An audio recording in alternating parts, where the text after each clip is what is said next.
पूर्वतन कंस महाराज परलोक हो जाइए। परलोक में विश्व प्रसिद्ध बरगड़ धनुଯାत्रार पूर्वतन कंस महाराजा गोपाल साहू 70 वर्ष बयस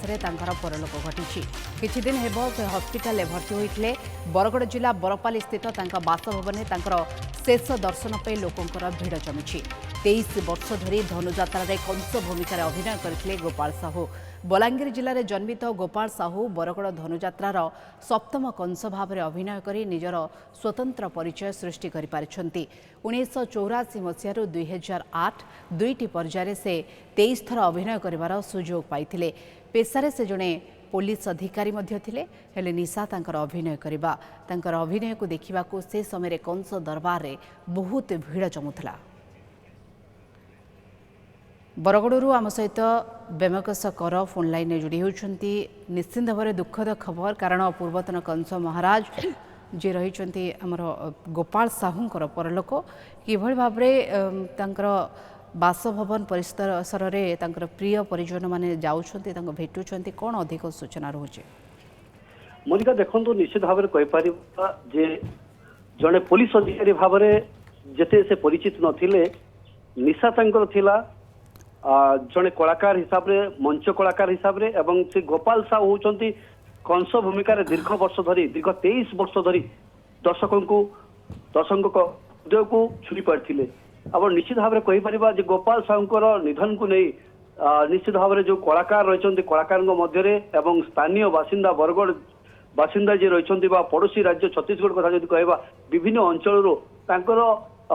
जो मृत्यु खबर पाइला सेटा को लोक मैंने आसबार देखा मिलूँ। तो निश्चित भाव में कहीपर आम ए अंचल जड़े महान कलाकार आज बरगड़वासी हरई जहाँ लेकिन गोपाल साहू नाम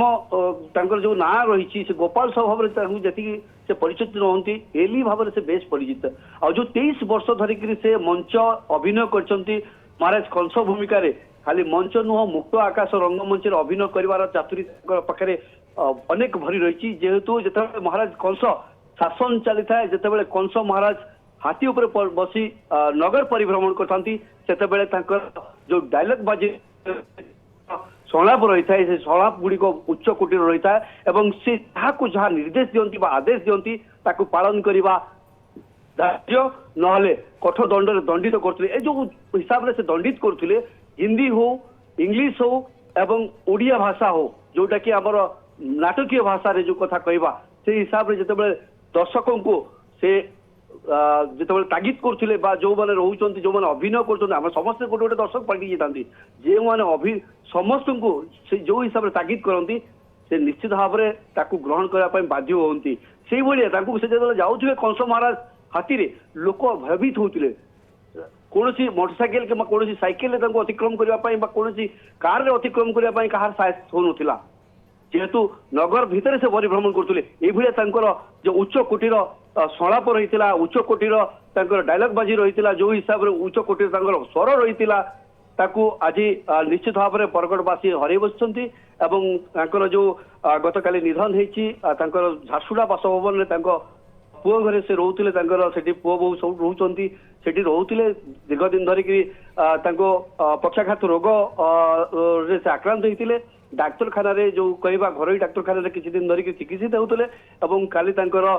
विलंबित राति देहांत घटी कांसी जदि कहवा बरपाली बरगड़ जदि बरपाली ब्लॉक कथा कहवा कांसी बासभवन रही से बासभवन को मृत शरीर बर्तमान पहुंचवार कार्यक्रम रही पहुंची सारा पर जो रही आखपाख लोके समस्त अपेक्षा रही सहित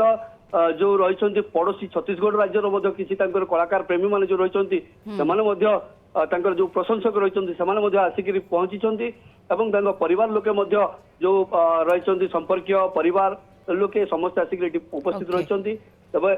शेष दर्शन संपन्न दर्शन करने परिवार प्रियजनकर बर्तमान भिड़ जमुचे बरगड़ अंचल जेहेतु से बेस प्रसिद्ध कंस महाराज भाव में तेणु बरगढ़ अनेक लोक आज दुखरे म्रियमाण एभली जड़े महान कलाकार को हराई पूर्वतन कंस महाराज को हराई तेणु से पहुँचुंट पार्थिव शरीर शेष दर्शन करुँच। धन्यवाद सूचना आम सहित सीधासल बाबद अधिक आलोचना करते बेमकेश कर बरगढ़।